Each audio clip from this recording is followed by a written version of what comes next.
Were millions of students across the UK missold student loans? Well, a recent survey by Think Money has found that nearly half of people who took out Plan 2 student loans believe they were missold that loan, and 60% believe that they weren't receiving enough financial advice before actually taking out the loan.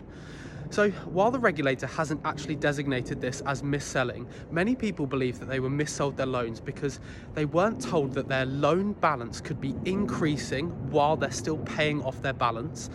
So this is because of ballooning interest payments, which are at the moment around 6.2% on student debt.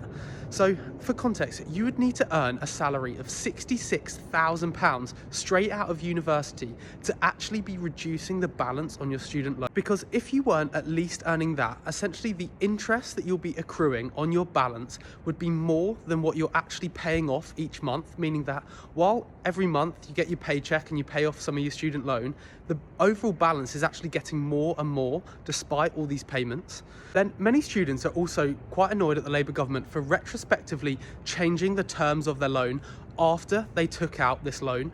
So this is because Rachel Reeves announced that they're going to be freezing the repayment threshold at £29,385 for 3 years starting from April 2027. So this creates a fiscal drag that as graduate salaries gradually increase in that period, more and more of their salary is then being used to pay off student loans.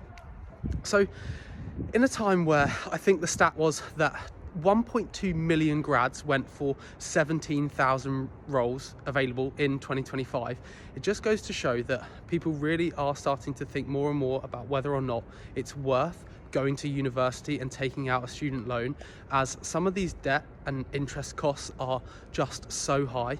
So comment below what you think about this. Do you think that the government actually did mis-sell these students these student loans, or do you think the onus was more on the students to have done more due diligence and look into the consequences of taking out these loans?